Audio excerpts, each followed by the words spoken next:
मैं आप सबका अभिनय में सब पे स्वागत करता हूं। कैसे हैं दोस्तों? उम्मीद करता हूं कि अच्छे होंगे।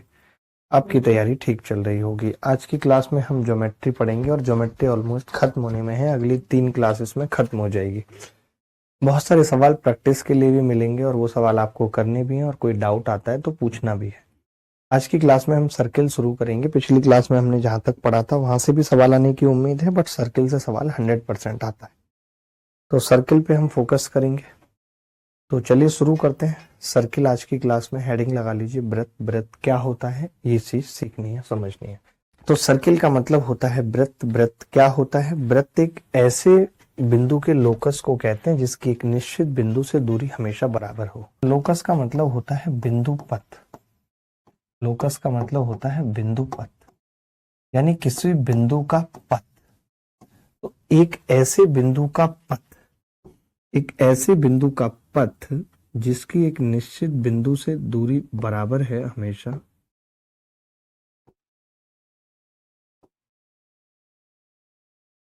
ये एक ऐसे बिंदु का पथ है जिसकी इस बिंदु से दूरी हमेशा बराबर है। तो इस पथ को हम वृत्त कहते हैं। क्या कहते हैं? इस पथ को हम वृत्त कहते हैं, क्योंकि ये एक ऐसे बिंदु का पथ है जिसकी एक निश्चित बिंदु से दूरी हमेशा बराबर है। चाहे ये ले लीजिए, चाहे ये, चाहे ये, चाहे ये, सब आर आर आर आर आर है। ये जो निश्चित बिंदु होता है, ये जो निश्चित बिंदु होता है, इसको हम सेंटर कहते हैं। सर्किल का सेंटर हिंदी में कहते हैं केंद्र। ठीक है। और आर का मतलब होता है रेडियस। रेडियस मतलब की त्रिज्या। आर का मतलब होता है रेडियस यानी कि त्रिज्या, और ये जो गोल गोल बना हुआ है इसको हम कहते हैं वृत्त। ठीक है। देखो, तो आप इसकी डेफिनेशन एक बार समझ लो, मैंने लिखी हुई है कि circle is the locus of a point which moves in a plane in such a way that its distance from a given fixed point, वो क्या होती है? बराबर होती है। ये गिवन फिक्स्ड पॉइंट है जिसको हम क्या कहते हैं? सेंटर कहते हैं। जिसको हम क्या कहते हैं? सेंटर। ठीक है। उसकी दूरी ऑलवेज कांस्टेंट। ये जो डिस्टेंस है, जो डिस्टेंस की बात हो रही है, ये डिस्टेंस ये आर है, इसको अपन रेडियस कहते हैं। हिंदी में कह रहे हैं त्रिज्या। अच्छा, त्रिज्या और सेंटर नहीं। आगे बढ़ते हैं। अब जैसे लिखा हुआ है, continuous piece of a circle is called an arc of the circle. जैसे कि एक वृत्त है और इस वृत्त का मैंने कोई एक हिस्सा ले लिया, लाइक ये, तो इसको हम कहते हैं कि ये एक आर्क है। हिंदी में इसको कहा जाता है चाप। हिंदी में इसको चाप कहते हैं। ठीक है। मैंने नाम भी दिया हुआ है कि C D is an arc. ठीक है। अब आर्क दो तरीके के होते हैं। जैसे कि अगर मैं इसकी बात करूंगा तो ये सेंटर पे मान लेते हैं थीटा कोण बना रहा है, और एक आर्क था इस तरीके से था, और ये सेंटर पे ये कोण बना रहा था theta.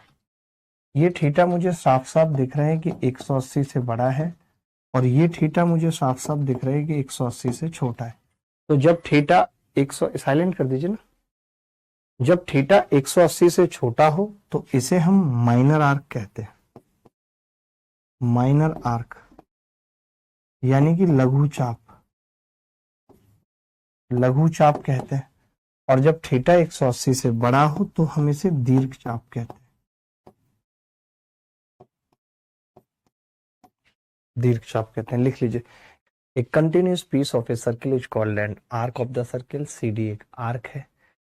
Minor arc of a circle in the collection of those points of the circle that lie on inside a central angle.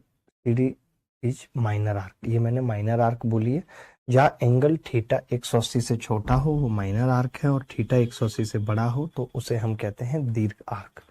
ये दोनों बातें समझ आ गई? दोनों बातें समझ आ गई। माइनर आर्क और मेजर आर्क वाली बात पता लग गई? बोलो, क्लियर है सबको?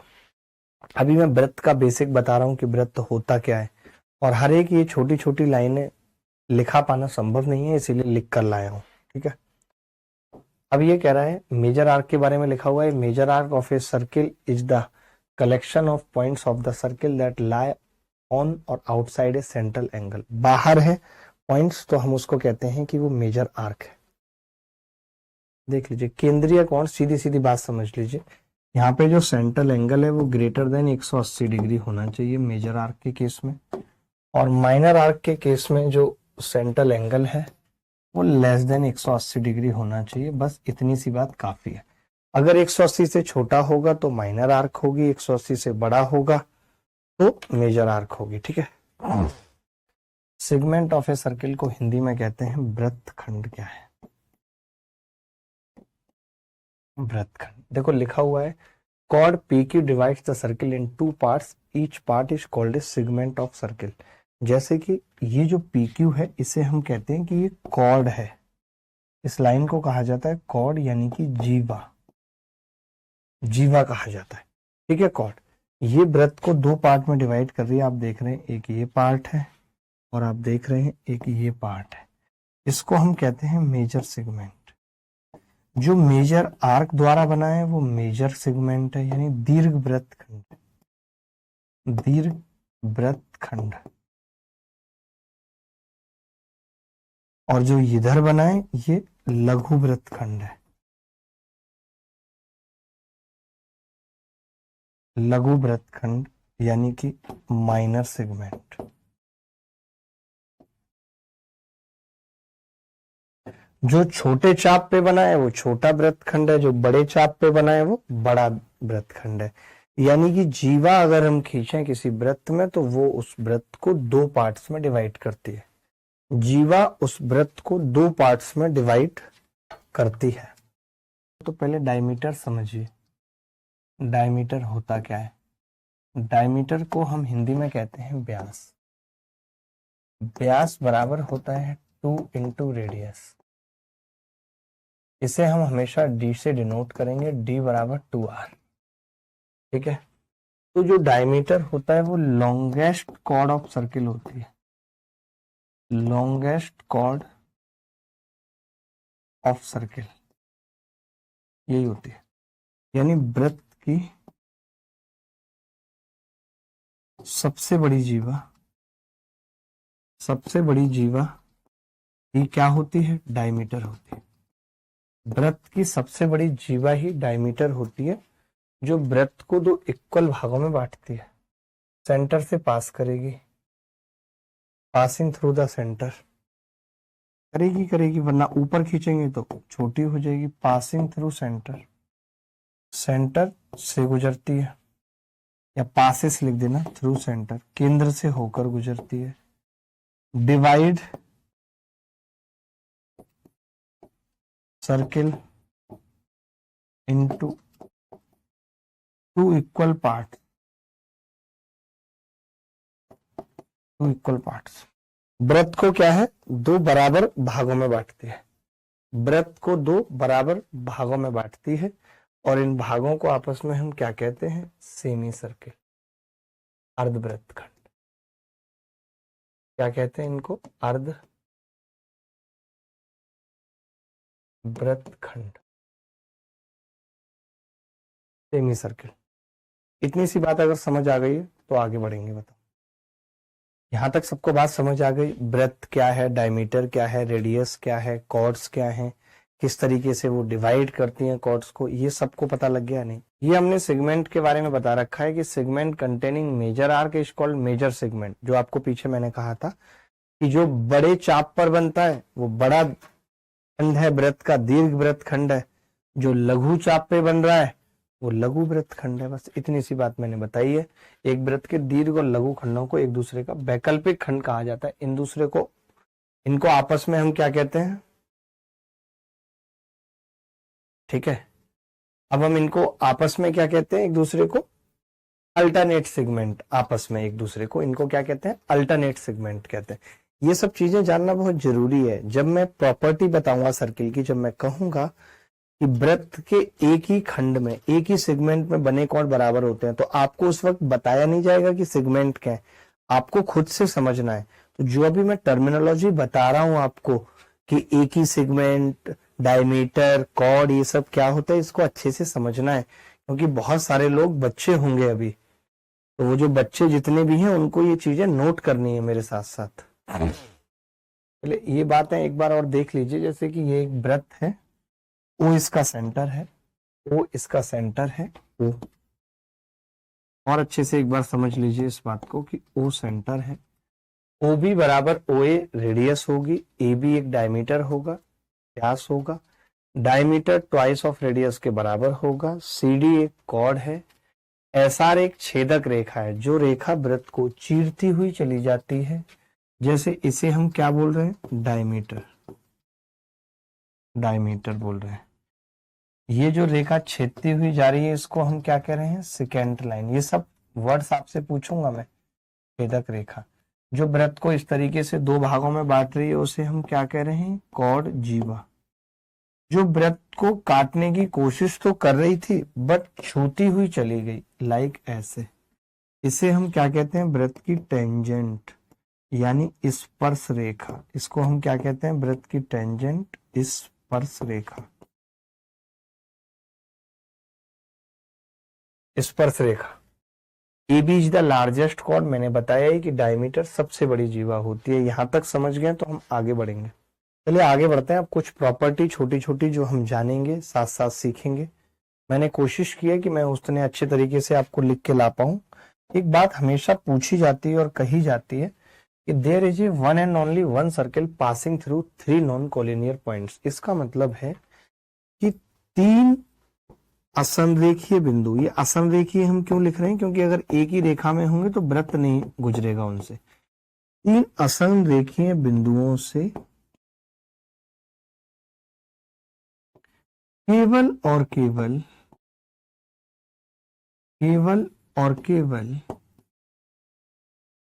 एक वृत्त गुजर सकता है। इसका लॉजिक समझिएगा ताकि याद रहेगी ये बात। एक वृत्त गुजर सकता है, तीन बिंदुओं से केवल और केवल एक वृत्त गुजर सकता है। आप सोचो कि मैंने ऐसे तीन बिंदु लिए, एक बिंदु ए, एक बिंदु बी, एक बिंदु सी। अब आपने इन तीनों को मिला दिया मान लेते हैं, तो आपको पता है इन तीनों बिंदुओं से होकर एक वृत्त जाता है, सर्कम सर्किल हम उसको कहते हैं। तो आप इस तरीके से याद रख सकते हो कि तीन बिंदुओं से केवल और केवल एक वृत्त गुजर सकता है, इससे ज्यादा नहीं। क्योंकि कभी भी किसी भी ट्राइंगल का एक ही सर्कम सर्किल होता है, उससे ज्यादा नहीं। बोलो ये बात क्लियर है कि नहीं? ठीक है, एबीसी। अब एक वृत्त के केंद्र से एक जीवा तक लंबवत जीवा को काटता है। The perpendicular from the centre of a circle to chord bisect the chord. एक वृत्त के केंद्र से एक जीवा तक लंब, ऐसे लिखिएगा, एक जीवा तक लंब, उसे दो भागों में बांटता है। करेक्ट करके लिखिएगा। ये मैं क्या समझाने की कोशिश कर रहा हूं, क्या चीज आपको रटनी है और समझनी है वो देखिए। ये एक कॉर्ड थी, आपने इस कॉर्ड से सेंटर पे परपेंडिकुलर डाला, आप कह रहे हो बाइसेक्ट करता है। क्यों करता है भाई बाइसेक्ट? ये ओ है, ये बिंदु ए और ये बी। आपको मालूम है कि ये रेडियस होगी आर और आर, तो ओ ए बी क्या हो गया, ओ ए बी एक आइसोसेलेस ट्रायंगल हो गया, आइसोसेलेस ट्रायंगल। और हम और आप सब जानते हैं कि आइसोसेलेस ट्रायंगल में जो परपेंडिकुलर है वो मीडियन भी होता है, तो इसीलिए ये दो पार्ट में बंटता है। आइसोसेलेस ट्रायंगल में परपेंडिकुलर डाल दूं तो वो मीडियन भी होता है। क्यों? क्योंकि ये दोनों ट्रायंगल आपस में क्या हो जाएंगे, कॉन्ग्रुएंट हो जाएंगे। ये दोनों ट्रायंगल आपस में क्या हो जाएंगे, कॉन्ग्रुएंट। ओ भी एक आइसोसेलेस ट्रायंगल है, तो इसमें क्या आपको लिखना कैसे है, पॉइंट एक करके ऐसे लिख लेना कि ओ टी, ऐसे लिखना ओ टी अगर परपेंडिकुलर है ए बी पे, देन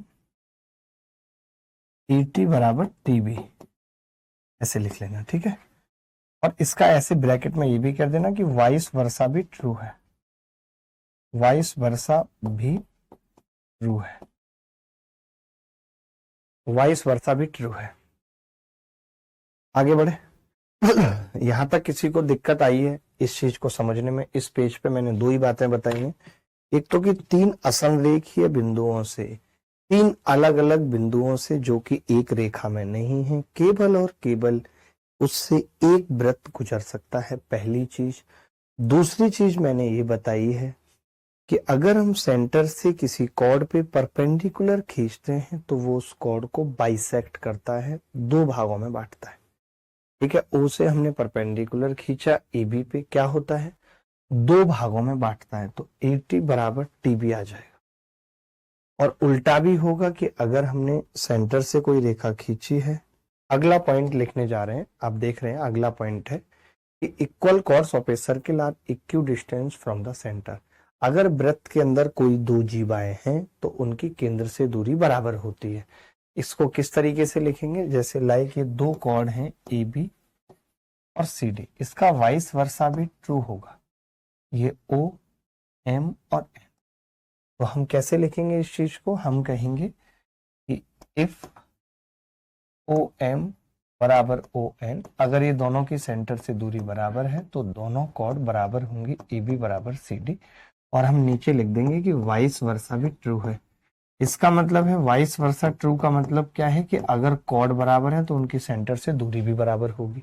तो आपने देखा कि OM बराबर ON, तो AB बराबर CD, वाइस वर्सा भी ट्रू है, पहला पॉइंट था। दूसरा पॉइंट है equal chords of a circle subtend equal angles at the centre, यानी कि अगर ये कॉर्ड हैं दो AB और CD और ये एंगल है अल्फा और बीटा, तो हम ये कहते हैं कि अगर दो कॉर्ड बराबर हैं, इफ AB बराबर CD, अगर ये दो कॉर्ड बराबर हैं AB बराबर CD, तो हम कहते हैं कि अल्फा बराबर बीटा होगा। और इसका भी वाइस वर्सा ट्रू है, वाइस वर्सा ट्रू। तो यहां से इस पेज से हमने दो बातें सीखी। पहली ये कि अगर कोई दो जीवाएं केंद्र से बराबर दूरी पर हैं तो वो आपस में भी बराबर होंगी, या फिर अगर कोई दो जीवाएं बराबर हैं तो उनकी केंद्र से दूरी बराबर होगी, पहली चीज। दूसरी चीज हमने सीखी, अगर कोई दो जीवाएं बराबर हैं तो वो सेंटर पर इक्वल एंगल बनाएंगी, या फिर अगर कोई दो जीवाएं सेंटर पे इक्वल एंगल बना रही हैं तो वो आपस में बराबर भी होंगी, ये चीज हमने सीखी। तो ये दो चीजें हमने सीखी, इन दोनों चीजों में कोई डाउट है तो आप पूछ लीजिए फटाफट। पहले अगला पॉइंट देख रहे हैं। अगला पॉइंट आपने ट्राइंगल में भी पढ़ा था, बच्चों के रिप्लाई एक बार कर दीजिए कि if a chord subtends 2 theta at the centre of a circle it will subtend theta at circumference. आपने एक चीज पढ़ी थी, आज दोबारा पढ़ रहे हो कि अगर कोई जीवा केंद्र पे जितना कोण बनाती है सरकमफ्रेंस पे यानी परिधि पे आधा बनाएगी, या फिर कोई जीवा जितना कोण परिधि पे बना रही है और उसका डबल सेंटर पे बनाएगी, चाहे वो किसी भी तरीके से है। आप देखिए इस वृत्त के अंदर मैं कुछ कुछ बातें लिखूंगा, आपको समझनी है ध्यान से। ये एक वृत्त है और यहाँ पे ये 2 थीटा बना रही है। कौन बना रही है 2 थीटा, ये मैं बात कर रहा हूँ BC कॉर्ड की। तो ये A पे कितना कोण बनाएगी, A पे ये थीटा बनाएगी ऐसे। कई बच्चे ऐसे तो समझते हैं, लेकिन जब चित्र ऐसे बन जाता है तब नहीं समझ पाते। लाइक अगर मैं ऐसे कहूं, ऐसे कितना बनाएगी, तो ऐसे भी थीटा बनाएगी। अगर मैं यहाँ पे पूछूं आपसे यहाँ पे कितना बनाएगी, तो यहाँ पर भी थीटा बनाएगी। कोई भी कॉर्ड दुनिया की उसी सेगमेंट में अगर सेंटर पे 2 थीटा बना रही है तो सेम सेगमेंट में सरकमफ्रेंस पे थीटा बनाएगी, पहली चीज।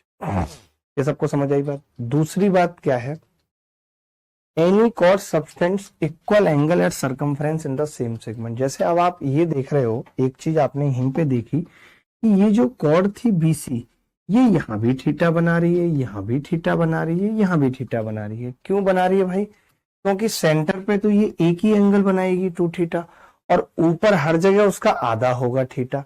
तो अगर मैं ये 2 थीटा छुपा भी लूं तो ये कह सकता हूं कि एक कॉर्ड कोई BC है, वो एक सेगमेंट में हर एक बिंदु पे इक्वल एंगल बनाती है।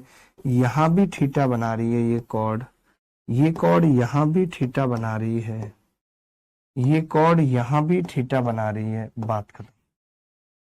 एक कॉर्ड BC एक ही सेगमेंट में हर एक बिंदु पे सेम एंगल बनाती है। ये दोनों बातें समझ आई सबको? ऐसा कोई बच्चा जिसको दोनों में से कोई बात ना समझ आई हो, बताइए। ये एक चीज देखेंगे, angle in semi circle is 90 degree. इसका क्या मतलब होता है, हम सब जानते हैं कि कोई भी कॉर्ड या कोई भी रेखा जो सेंटर से गुजर रही है तो वो सेंटर पे 180 डिग्री का कोण बनाएगी। जब ये सेंटर पे 180 डिग्री का बना रही है तो सरकमफ्रेंस पे कितना बनाएगी, 90 डिग्री बनाएगी। कितना बनाएगी, 90 डिग्री बनाएगी सरकमफ्रेंस पे। कहने का मतलब angle in semi circle 90 degree होता है, और अब जरूरी नहीं है यहीं पे बनाएगी। अगर मैं थोड़ा इधर खींच दूं भाई तो भी ये 90 डिग्री बनाएगी। थोड़ा इधर खींचने पे भी 90 डिग्री बनाएगी। एंगल इन सेमी सर्किल हमेशा 90 डिग्री होता है। क्यों? क्योंकि जो हम एंगल इन सेमी सर्किल की बात कर रहे हैं बेसिकली वो डायमीटर बना रहा है, और डायमीटर खुद सेंटर पे 180 बनाता है, तो ऊपर सरकमफ्रेंस पे उसका आधा 90 बनाएगा। बड़ी सिंपल सी बात थी। अब बात आती है ये अल्टरनेट सेगमेंट थ्योरम की। अल्टरनेट सेगमेंट थ्योरम को समझने के लिए पहले थोड़ा सा ज्ञान लेने की जरूरत है कि टेंजेंट मैंने अभी आपको बताई थी। मैंने कहा था कि भाई एक टेंजेंट होती है, टेंजेंट का काम है कि वो वृत्त को एक ही पॉइंट पे काटती है, छूते हुए निकल जाती है। ठीक है, जब हम सेंटर से इस पॉइंट को मिलाते हैं तो ये 90 डिग्री होता है। अच्छा, क्यों है 90 डिग्री? क्योंकि आपको पता है कि ये एक ऐसी कॉर्ड है जिसकी कोई लंबाई नहीं है, और कॉर्ड को ये बाइसेक्ट करेगा, परपेंडिकुलर है, आधी इधर तो 90 डिग्री बनेगा ही बनेगा। तो कोई भी जीवा या कोई भी ऐसी रेखा जो वृत्त को सिर्फ एक ही बिंदु से गुजरती है उसको टेंजेंट कहते हैं। और जब उस टेंजेंट जहां पे वो टच कर रही है उस बिंदु को अगर हम सेंटर से मिलाते हैं तो 90 डिग्री का कोण बनता है। इतनी सी बात आपने समझ ली, 90 डिग्री वाले कोण की बात समझ ली। अब थोड़ा अल्टरनेट सेगमेंट थ्योरम पे चलते हैं। क्या है अल्टरनेट सेगमेंट थ्योरम? कहती है कि अगर आपने यहां थीटा एंगल बनाया हुआ है, थीटा एंगल, तब अल्टरनेट सेगमेंट थ्योरम से ये प्रूव हो जाता है। आप देखिए कि मैं ओ लिखता हूं यहां और ओ को इससे मिलाता हूं, तो आप कहेंगे ये पूरा एंगल 90 होगा, तो बचा हुआ कितना होगा? ये आप कहेंगे 90 माइनस थीटा होगा या नहीं? 90 माइनस थीटा होगा क्योंकि पूरा 90 होगा, अभी हमने यहां दिखाया है। अब मैंने कहा कि ये रेडियस है तो इक्वल होगा, तो ये भी 90 माइनस थीटा होगा। क्या आप 180 में से घटा के ये एंगल निकाल सकते हैं? तो आप कहेंगे हाँ जी, ये 2 थीटा आ जाएगा 180 में से। कैसे निकाला है बता देता हूँ। 180 में से 90 माइनस थीटा घटाया है और फिर एक और बार 90 माइनस थीटा घटाया तो 2 थीटा आ गया। तभी कोरिया का बच्चा बोला कि अगर यहाँ 2 थीटा बना रही है ये कॉर्ड, तो सेंटर पे 2 थीटा बनाने के बाद सरकमफ्रेंस पे थीटा बनाएगी। बोलो बनाएगी या नहीं बनाएगी? सरकमफ्रेंस पे थीटा आधा बनाएगी। तो हमने यही जाना कि अगर यहाँ ये थीटा बन रहा है तो यहाँ भी थीटा बनेगा। यही क्या है? Alternate segment theorem. Alternate segment theorem.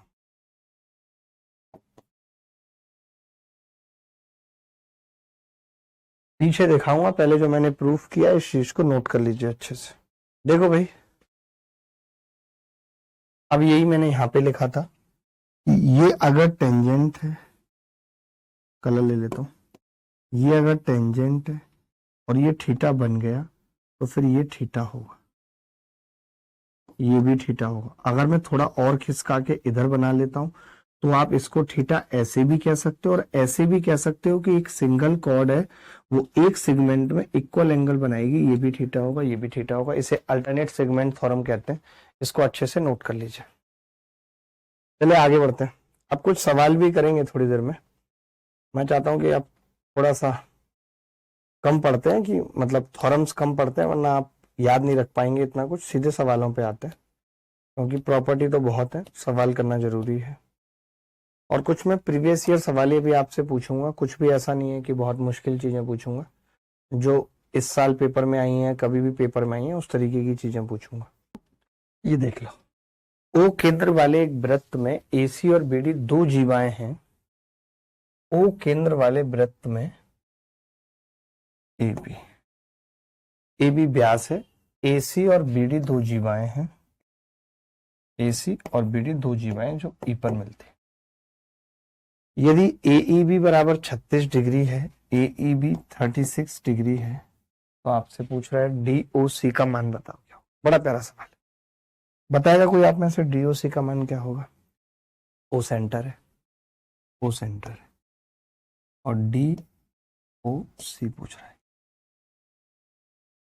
DOC. देखिए, अब पता है कई बार क्या होता है ऐसे सवाल में, जैसे मैंने वैल्यू पुटिंग आपको सिखाई थी जब आपने मेरे से ज्योमेट्री स्टार्टिंग में पढ़ा था, तो मुझे यहाँ पे नहीं दिया कि बीई और एई बराबर है। नहीं भी दिया तो मैं अपनी मर्जी से मान सकता हूँ बराबर, कोई रोकने वाला आज तक संसार में पैदा नहीं हुआ। तो मैंने इन दोनों को बराबर मानते हुए कह दिया कि ये एंगल 72 है तो ये भी 72 होगा। 72, 72, 144, 36, 180। बस मुझे ये बात ध्यान रखनी है कि फुलफिल होनी चाहिए कंडीशन। ऐसा ना हो कि कंडीशन ही फुलफिल ना हो रही हो। कंडीशन क्या है कि त्रिभुज के तीनों कोणों का जोड़ 180 अंश होता है। मैंने कहा ये रेडियस है, ये बराबर होगी तो ये भी 72 होगा। तो आपने कहा 72 72 144, तभी 36 का एंगल आ गया और ये भी 36 का आ गया। सिमिलरली ये भी 36 का आ गया, ये भी 36, 72, तो फिर ये कितना बच गया? आप कहेंगे 180 में से ये 72 घटा दीजिए तो ये 108 बच गया। इस सवाल को करने का इससे आसान कोई और तरीका नहीं हो सकता। मैं हमेशा वैल्यू पुटिंग कर लेता हूं। मैं चाहता तो एक एंगल को 0 मान के भी कर सकता था, कोई बड़ी बात नहीं थी। मैं चाहता तो अल्फा और बीटा मान के भी कर सकता था, तो भी कोई बहुत बड़ी बात नहीं थी। मैं इसको अल्फा लेता तो ये भी अल्फा, इसको बीटा लेता तो भी बीटा। लेकिन अल्फा बीटा से क्या होता, इक्वेशन बड़ी बन जाती, टाइम लगता। इक्वेशन बड़ी बन जाती, टाइम लगता, लेकिन अभी नहीं लगा टाइम। अभी हमने बहुत आसानी से कर दिया। वैल्यू पुटिंग के अलावा सेकंड मेथड बता दीजिए। सेकंड मेथड कुछ नहीं है, बस एंगल को अल्फा अल्फा मानना पड़ेगा।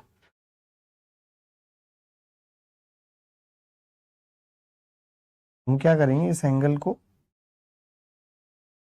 अल्फा मान लिया, ये भी अल्फा मान लिया, ये 36 है, ये बीटा मान लिया, ये भी बीटा हो जाएगा, तो ये 180 माइनस 2 अल्फा आएगा, ये 180 माइनस 2 बीटा आएगा। तो ये कितना बचेगा 180 में से घटाने पर? 180 में से घटाऊंगा तो 180 एक तो घट जाएगा, ये आ जाएगा 2 अल्फा प्लस बीटा माइनस 180 आ जाएगा। अब आपको ये पता है कि अल्फा प्लस बीटा बराबर खुद 180 माइनस 36 है, तो यहाँ पे वैल्यू रख देंगे। ये कितनी आ रही है वैल्यू? 144। तो 144 दूनी कितना होगा? 288 में से 180 घट जाएगा तो कितना आएगा? 108। कैलकुलेशन बहुत गंदी होगी, इसीलिए मैंने कहा कि वैल्यू पुटिंग बहुत अच्छा है इसके अंदर। अगर कोई बच्चा वैल्यू पुटिंग लगा लेता है तो ये बहुत अच्छा रहेगा। PRQ पूछ रहा है। PRQ में इस तरीके से लाइन बना लीजिए जो नहीं बनी है, तभी निकाल पाएंगे। अभी तक जितना पढ़ाया है, चाहे वो ट्राइंगल में पढ़ा है, चाहे वो क्वाड्रिलेटरल में पढ़ा है, किसी में भी पढ़ा है, उसके आधार पे ही सवाल पूछो। इस सवाल का जवाब दीजिए जल्दी से। देखो भाई, इस सवाल में कुछ भी नहीं था, बस आप अगर थोड़ा सा दिमाग लगा के इसको ऊपर मिला लें, मिला सकते हैं, तब आप कहेंगे कि जी ये अगर 54 है तो ऊपर वाला एंगल 27 होगा, आधा होगा। और मैं ये कह रहा हूँ आमने सामने के कोणों का जोड़ 180 अंश होता है, तो क्या मैं इस एंगल को 180 माइनस 27 कह सकता हूँ, यानी 153 डिग्री। है ऑप्शन में? जी है, डी ऑप्शन। बोलो। सारे सवाल 2022 में पूछे गए हैं। आपको बहुत अच्छा लगेगा जब आप इन सवालों को करेंगे, जितना अभी तक पढ़ाया उसी कंसेप्ट पे। देखिए, केंद्र O वाले एक वृत्त की त्रिज्या 15 सेंटीमीटर है। वृत्त पर एक बिंदु D इस प्रकार स्थित है कि एक 24 सेंटीमीटर लंबी जीवा AB को OD बिंदु C पर समद्विभाजित करती है। CD की लंबाई बताइए। तो एक वृत्त है जिसकी त्रिज्या 15 है, O सेंटर है, ठीक है। D is a point on the circle such that a 24 centimeter long chord AB is bisected by OD.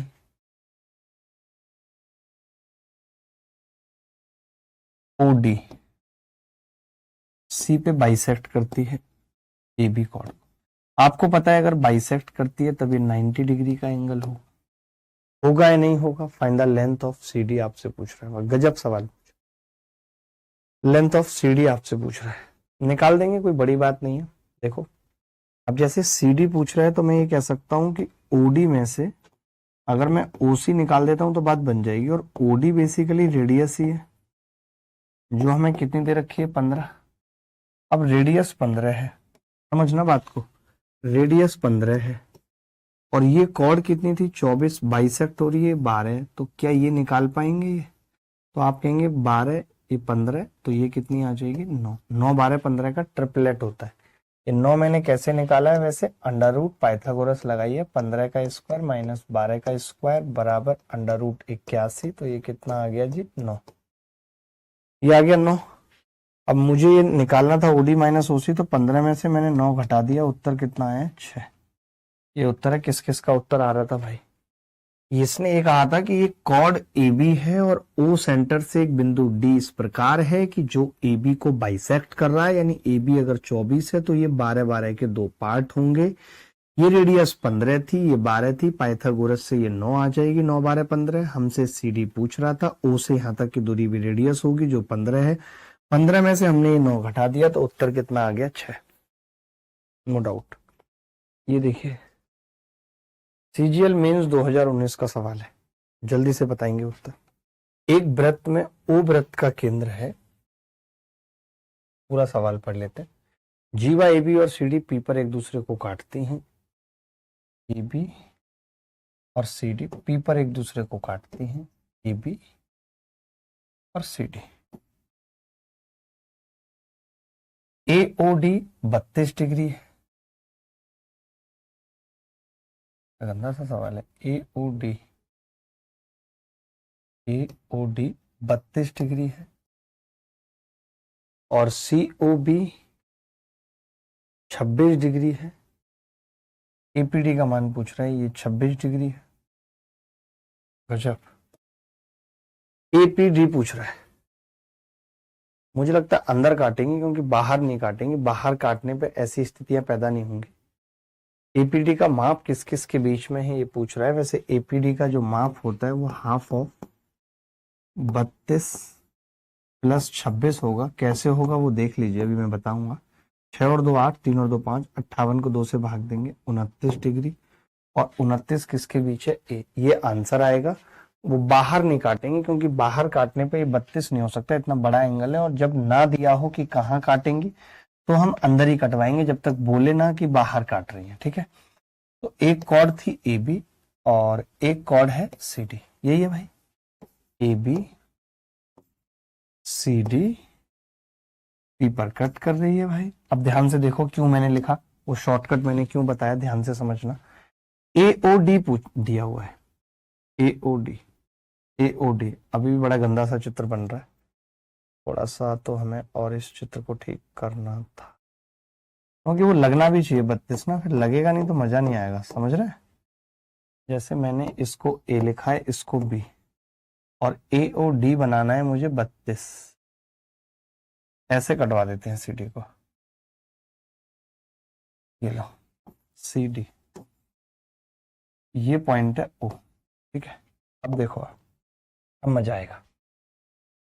अब इन्होंने खुद कहा है कि जो AOD एंगल है, AOD वो कितना है? 32 डिग्री है, 32 डिग्री है। ठीक है, और जो COB एंगल है वो 26 डिग्री है। इसको अलग कलम से बनाता हूं समझाने के लिए। COB कितना है? अभी चित्र समझ आ रहा है सबको? पहले बताओ, चित्र समझ आ रहा है यहाँ पे सबको? मैंने कहा कि एक कॉर्ड AB थी, एक कॉर्ड CD थी, और ये आपस में एक दूसरे को P पर काट रही थी। मैंने देखा कि एंगल दिखना भी चाहिए, ऐसा ना हो कि एंगल तो ऐसे बना हुआ है और हम इसको 32 डिग्री कह रहे हैं, तो बात नहीं बनेगी, वो उत्तर भी गलत आएगा और चित्र भी वाजिब नहीं है। वाजिब अब है AOB 32 लग भी रहा है, COB 26 लग भी रहा है। हमसे क्या पूछ रहा है सवाल में बताओ? APD पूछ रहा है, ये एंगल यही पूछ रहा है भाई। देखो ध्यान से समझना, मैंने कहा अगर मैं इसको इससे मिला दूं तो एक बात तो तय है कि अगर ये AD कॉर्ड सेंटर पे 32 बना रही है, AD कॉर्ड, तो यहाँ पे ये 16 बनाएगी, 32/2 बनाएगी। अगली चीज मैंने कही कि ये BC कॉर्ड यहाँ पे 26 बना रही है, तो यहाँ 26 का आधा 13 बनाएगी। बोलो, मैंने कहा ये इसका एक्सटीरियर एंगल होगा इस ट्राइंगल का, ए इसका और इसका, तो आपने कहा 16 और 13 का सम आ जाएगा, एक्सटीरियर एंगल है तो कितना उत्तर आ जाएगा? 29। यही उत्तर मैंने यहाँ पे लिखा है और ये सवाल हजारों बार आ चुका है पेपर में, हजारों बार ये क्वेश्चन पूछा गया है। तो जब मुझे ये मालूम चल जाता है कि दो कॉर्ड कट कर रही हैं और उनके द्वारा सेंटर पे बना एंगल भी दे दिया जाए 32 और 26, तो हमें कुछ नहीं करना होता, half of sum of both angle, 29 ही आ रहा है। आपने देखा यहाँ पे 32 का आधा हुआ 16, यहाँ 26 का आधा हुआ 13, दोनों मिला के 29 उत्तर आ गया। अगर आगे कभी ऐसा सवाल आएगा तो याद रख पाएंगे। चलिए आगे बढ़ते हैं, सवाल आप समझ गए अच्छे से और 2019 मेंस में आया, कमाल की बात रही है। ये सवाल जो बच्चा बताएगा मैं समझता हूँ कि उसको, देखो भाई मैं ये कह रहा था कि BA एक टेंजेंट है और BAQ 110 डिग्री है, APQ का मान पूछ रहा है आपसे बस इतनी सी बात इन्होंने की है, ठीक है। बी ए क्यू, मैं ये कह रहा हूं एक छोटी सी बात आप मुझे बताना, ये ओ सेंटर है और ये डायमीटर है, तो ये 90 डिग्री होगा, 90 होगा। और अगर बी ए क्यू 110 है तो ये 20 डिग्री होगा बचा हुआ। मैं ये जानता हूं कि अल्टरनेट सेगमेंट थ्योरम से कि अगर ये 20 है तो ये भी 20 होगा। सवाल में शायद यही पूछा है, अगर ये ना पूछा है तो 90 और 20 110, ये बचा हुआ 70 होगा। तो ये पूछा है तो एपी क्यू 70। क्या सवाल करने में मुश्किल हुई? इसको पढ़ाया था ना मैंने बताया आपको कि अगर ये डायमीटर है, क्योंकि सेंटर से पास हो रहा है, तो ये एंगल 90 है, पूरा एंगल 110, तो ये 20, अगर ये 20 तो ये भी 20। आप चाहते तो ये भी 70 निकाल के यहाँ के हैं, आप कह सकते थे ये 70 होगा, क्योंकि अल्टरनेट सेगमेंट हमने यही बताई आपको कि अगर ये टेंजेंट है और अगर ये 20 है तो ये वाला 20 होगा, और ये अगर 70 है तो ये वाला 70। ये याद रखना है, हिम्मत नहीं हारनी है दोस्तों। ये सवाल देखेंगे, बहुत प्यारा सवाल है, जल्दी से उत्तर बताएंगे। देखो ये कह रहा ओ वृत्त का केंद्र है ओ ए बी और ओ बी ए 110 है, तो C A B plus C B A बताना। देख बड़ा सिंपल है। एक बात बताइए, आपने ओ ए बी और ओ बी ए का सम 110 कह दिया, तो ये कितना हो गया? बचा 70 बच गया। ये अगर 70 है तो फिर ये कितना बच गया? 35 हो गया। अब आपसे इन दोनों का सम पूछ रहा है, तो इन दोनों का सम क्या होगा? 180 माइनस 35 बराबर 145। क्या ये सवाल मुश्किल था? क्या ये सवाल मुश्किल था? मुझे बताओ। मैंने कहा कि ये 70 है और ये 35 हो गया।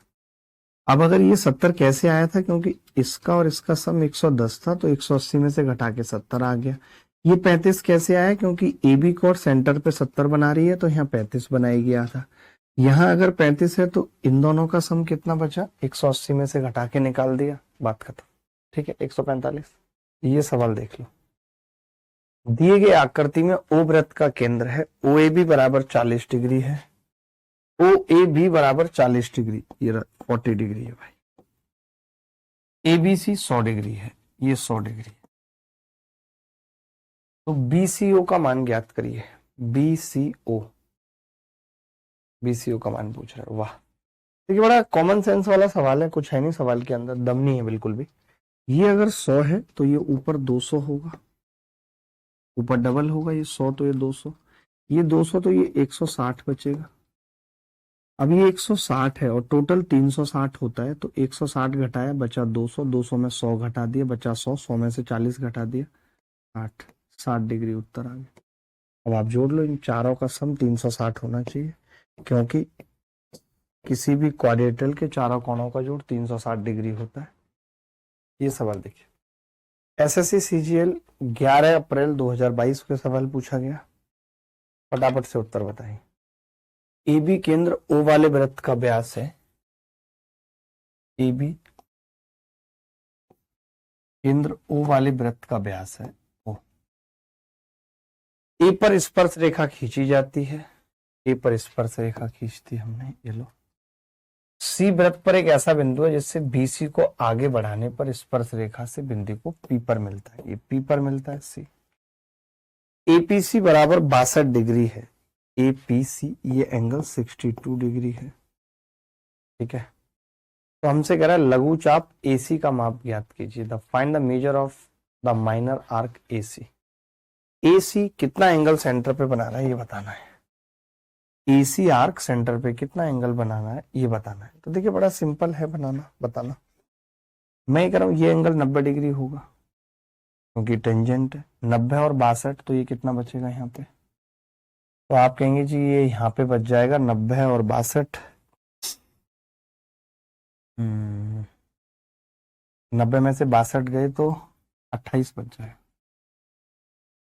अब ये 28 है, अब ये जो कॉर्ड है ये यहाँ पे 28 बना रही है, तो यहाँ पे कितना बनाएगी? 56, 56 आंसर आ जाए।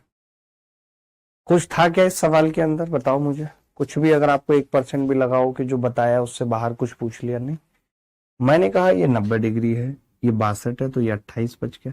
आप चाहते तो आपको पता है कि ये टेंजेंट रेडियस है, तो ये भी 28 हो जाता। और फिर आप कह देते 28 28 56 एक्सटीरियर हो जाएगा। ये भी तरीका था 56 निकालने का। ये सवाल देखो, जितने ज्यादा सवाल प्रैक्टिस करोगे उतना आपके लिए अच्छा है। देखो भाई, ओ केंद्र वाले एक वृत्त में पी आर और क्यू एस आगे बढ़ाए जाने पर टी पर मिलते। ओ केंद्र है वृत्त का, पी आर और क्यू एस आगे बढ़ाए जाने पर पी क्यू वृत्त का व्यास है, ये भी दिया हुआ है, पूरा पढ़ लिया, अच्छा हुआ मैंने। पी क्यू वृत्त का व्यास है ओ।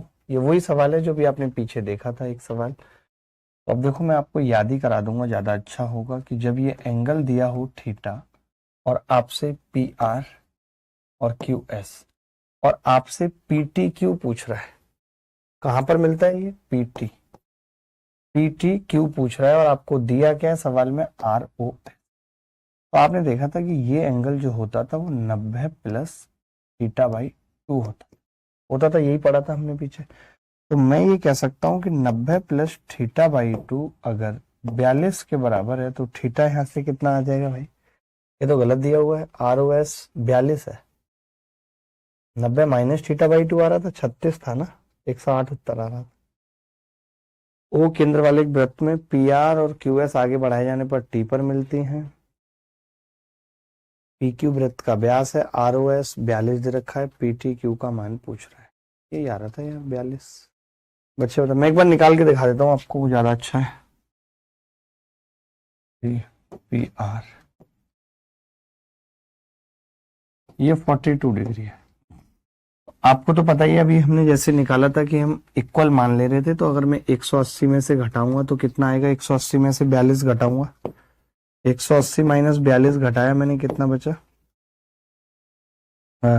50 घटा लो, 138।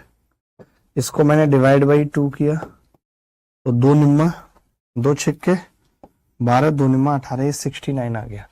यानी मैं ये कह सकता हूँ दोनों एंगल 69 69 के मैंने मान लिए। अब आपको पता है कि ये 69 69 के माने हैं, तो ये कितने आ जाएंगे, तो आप कहेंगे जी ये आ जाएंगे, ये 69 है और ये रेडियस है, ये दोनों रेडियस हैं, तो 180 माइनस 69 बाई 2 आ जाएगा। ये सेम ये भी आ जाएगा 180 माइनस 69 बाई 2। अब मुझे ये निकालना है, तो मैं कहूंगा 180 में से मैंने घटा दिया क्या क्या, 180 माइनस 69 का ट्वाइस घटा दिया मैंने, तो ये कितना बच रहा है 180 में से घटाने पर, तब भी यार गलत ही आ रहा है उत्तर, तो 360 प्लस 69 है। मैंने इक्वल मान लिया, मैं तो इक्वल मान के करता हूँ इन सवालों को, तो मैंने इक्वल मान लिया तो वो 69 69 आ गया। फिर मैंने कहा ये 69 है तो ये 180 माइनस, अच्छा 180 बटा 2 है ना, पूरा 2 है, सही तो बटा 2 है, बटा 2 है, तो बटा 2 करूंगा तो अब सही तो है 69 ही आ रहा है। बड़ा अच्छा सवाल था, बट मैंने ऐसा पीछे करा दिया था आपको। अब क्या होगा, 180 से 180 कट जाएगा तो 69 बचेगा। एक बार आर एस को मिला के बताता हूँ, ये तो क्यू आर को मिला के तो नहीं होगा, बट आर एस को मिला के हो सकता है, कैसे ध्यान से देखना, इतना लंबा करने की जरूरत नहीं पड़ेगी उस केस में। देखो इक्वल मानने की भी जरूरत नहीं पड़ेगी, देखना ध्यान से भाई। मैं ये कह रहा हूं मैंने आर एस को मिला दिया, मिला सकता हूँ, कोई किसी को भी मिला सकता है, मिलाना कोई इतना गलत नहीं है, मिला सकते हैं लोग अपनी अपनी मर्जी के हिसाब से। मैंने इसको इससे मिला दिया, तो अब आप ये देखेंगे कि ये जो लाइन है ये यहाँ पे 42 बना रही है, तो यहाँ 21 बनाएगी, बोलो बनाएगी या नहीं 21। आपको पता है कि डायमीटर था तो ये 90 डिग्री का कोण बनेगा, क्योंकि एंगल इन सेमी सर्किल 90 है। अगर ये 90 है और ये इस ट्रायंगल का एक्सटीरियर एंगल है और ये 21 है, तो मैं 90 में से 21 घटा सकता हूँ, क्योंकि इसका और इसका सम 90 होगा, तो कितना आ जाएगा 69 डिग्री। पीछे वाले सवाल में भी ये तरीका लगा सकते हैं, अच्छा सवाल था ये सवाल, देख लीजिए सीजीएल में आया हुआ सवाल है, अच्छा सवाल है। देखो भाई, एम एन ओ केंद्र वृत्त के ए पर स्पर्श रेखा है, बी सी व्यास है, ए बी सी 42 है, ये 42 डिग्री है, ये 42 डिग्री है, ठीक है। अब एम ए बी का मान पूछ रहा है, ठीक है, बड़ा सिंपल है, जितना एंगल ये होगा उतना ही ये होगा, और ये मुझे पता है कितना है 90, और 90 में से 42 घटाऊंगा 50, तो ये 48 आ जाएगा, 48, ये 48 तो ये भी 48, 48 ही आंसर आ जाएगा, सबका आ रहा है ऑलमोस्ट। चलिए कुछ और प्रॉपर्टी भी सीखते हैं और प्रॉपर्टी एटलीस्ट खत्म करते हैं, ताकि जब आगे क्लास में मिलेंगे तो आपको भी अच्छा लगेगा कुछ नई नई चीजों के साथ। जैसे देखिए कॉर्ड ना चाहे तो इस तरीके से कट हो जाए, चाहे इस तरीके से कट हो जाए। P A into PB, PC into PD आपस में बराबर होता है। इसका एक जगह प्रूफ बता देता हूँ। जैसे कि ये एंगल अल्फा है, तो आपको पता है ये वाला भी अल्फा होगा। ये अगर बीटा है सेम कॉर्ड से, तो ये भी बीटा होगा। ये दोनों बराबर हैं। तो क्या मैं ये कह सकता था मित्र कि पीडीए ट्राइंगल सिमिलर होगा, पीडीए सिमिलर होगा पीबीसी के, पीबीसी के सिमिलर होगा। ठीक है, होगा या नहीं होगा बताओ? होगा सिमिलर। अब अगर ये सिमिलर हो गए तो अल्फा के सामने की भुजा पी ए कितना होगा भाई? ये अल्फा के सामने पी ए, उधर अल्फा के सामने पी सी, बराबर बीटा के सामने पी डी, इधर बीटा के सामने पी बी। तो आपने देखा P A into P B बराबर P C into P D. तो चाहे तो बाहर कट करें चाहे अंदर कट करें, बात एक ही है। और अगर कट ना भी करें, केवल टच हो जाए पीटी पे, टच हो गई इसका मतलब पीटी इंटू पीटी, तो इसको हम क्या कह देते हैं? PT square. PT square PC into PD के भी बराबर होगी, पीए इंटू पीबी के भी बराबर होगी। बात खत्म। ठीक है, तो चलिए आज इतना ही रखते हैं। धन्यवाद, ख्याल रखिएगा, खुश रहिएगा, बाय बाय, टेक केयर।